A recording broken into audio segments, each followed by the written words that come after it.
So I want to move over to Palestine, where cynics held the position that it didn't matter really who the US president is, because no matter who it was always unconditional diplomatic and military support for Israel from the US, no matter how far they went in effectively destroying Palestinian society. But we seem to have in the Trump administration somebody who has gone much farther than previous presidents. Basically, he's given up on opposition, long-standing US opposition to settlements, has Nikki Haley at the UN, whose primary passion seems to be stamping out any criticism of Israel at the UN, wants to change that. And then you have Ambassador David Friedman, who's by any measure an extremist, who called Obama an anti-Semite and refers to liberal Jewish organizations basically as traitors because they're critical of some Israeli policies. Is this stuff of consequence?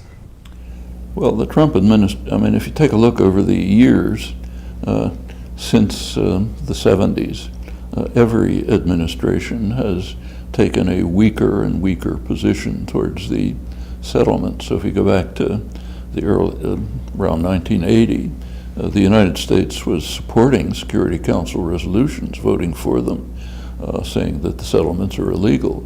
Even one, I think it's 465, if I remember, saying that the settlements should be disbanded. That was the U.S. position. Under Reagan, it was softened. Under Clinton, it was softened further. Under Obama, it became very weak. They're not helpful to peace, and so on.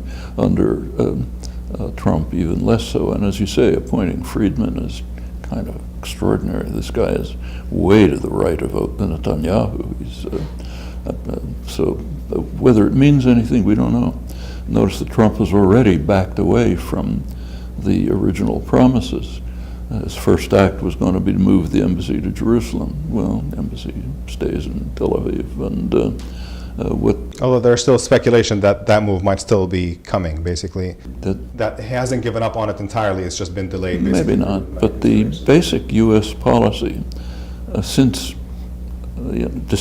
despite all the changes in wording, there is, as you mentioned, a very consistent policy, namely support for what Israel's systematic program has been.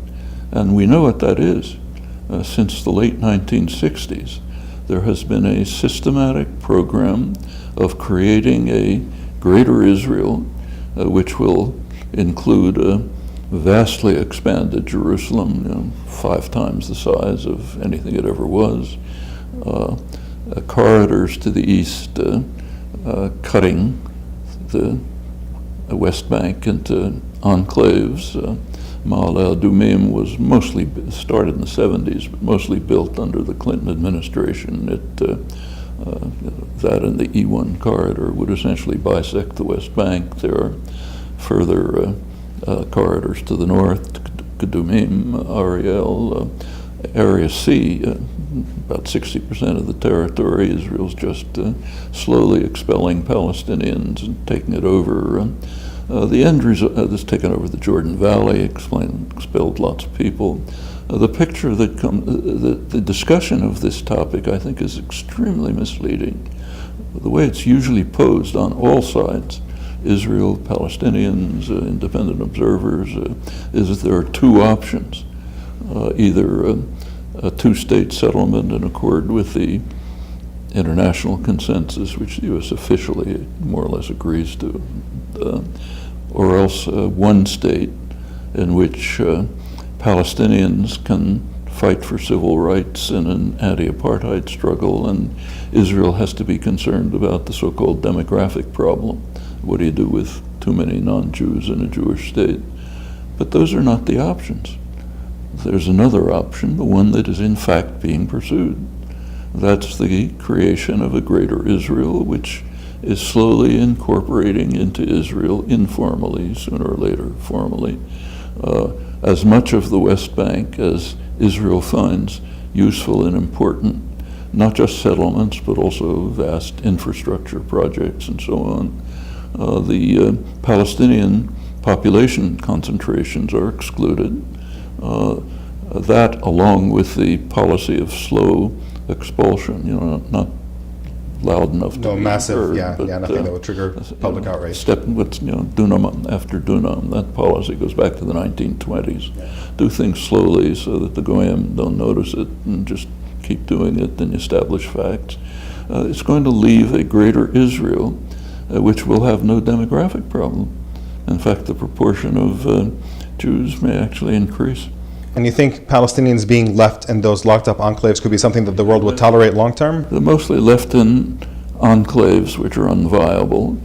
As in any neo-colonial system, there'll be a place for the Palestinian elites. So Ramallah will be a nice city with cafes and theaters and so on. And the rest of the population is basically left to rot or to leave or be off in the background somewhere. Meanwhile, contrary to Oslo, right after the Oslo Agreement, instantly the U.S. and Israel instantly insisted on violating it by separating the two territorial parts. The Oslo agreements say that the West Bank and Gaza are a single territorial entity which is indivisible. The U.S. and Israel immediately took the opposite position, so Gaza will be left as a kind of a, open-air prison somehow. It'll probably be unlivable as things are moving in a decade or two. That's the direction of policy. Now, wording aside, the United States has been providing the military, diplomatic, economic, even ideological support for this since the 1970s. So you mentioned that this dichotomy between one state and two states is not really an accurate one because the third option, pushing towards effectively permanent apartheid where Palestinians are locked up. It's not apartheid. Yeah. What a greater Israel will not be an apartheid Israel.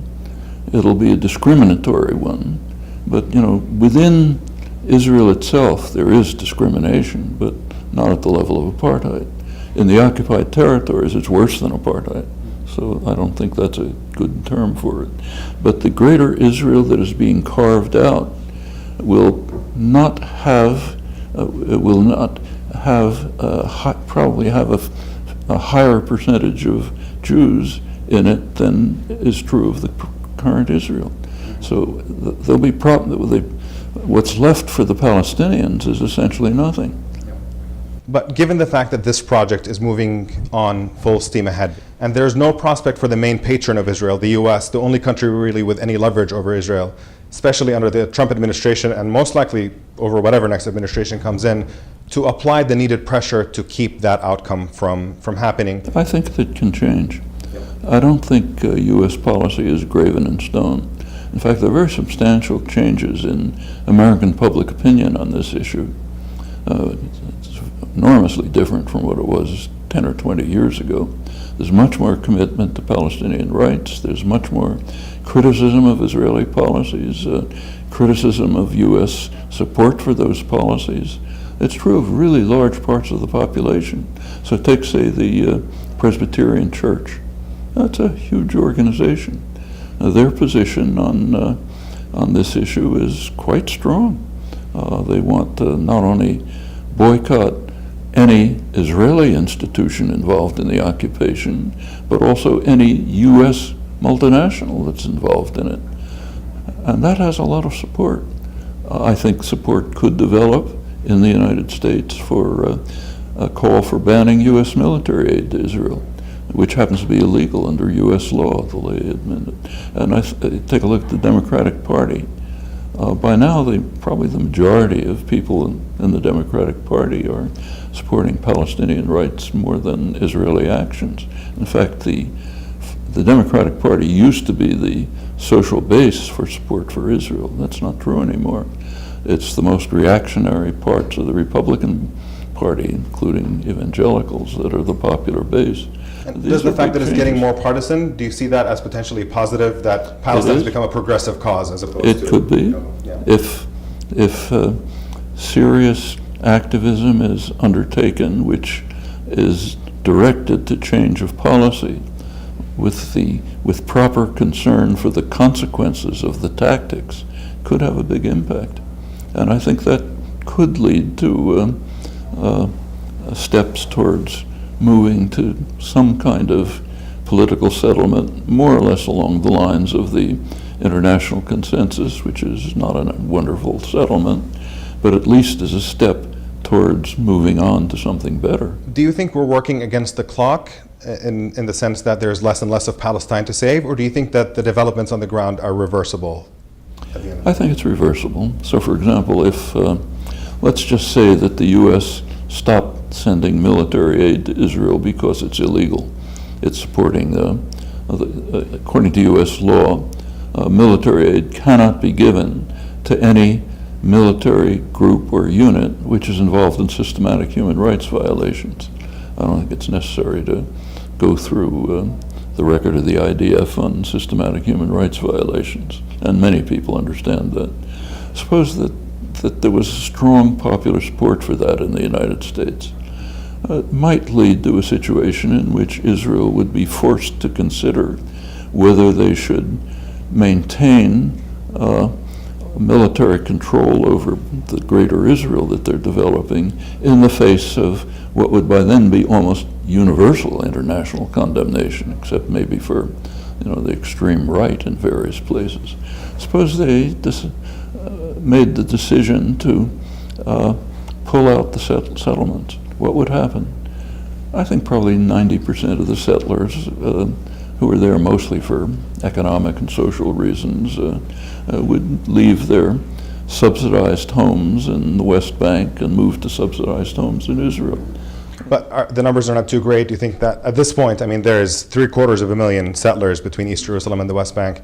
Do you imagine that enough numbers would be willing and able to move to facilitate the creation of a Palestinian state? My guess is most of them would move. And if some want to stay, fine, they can stay in a Palestinian state. I don't think those are inconceivable outcomes. In fact, I think there are tendencies in that direction which could be pursued and developed. 10 or 20 years ago, you couldn't have predicted that it would be possible that the issue of Palestinian rights would have the resonance in the United States that it has today.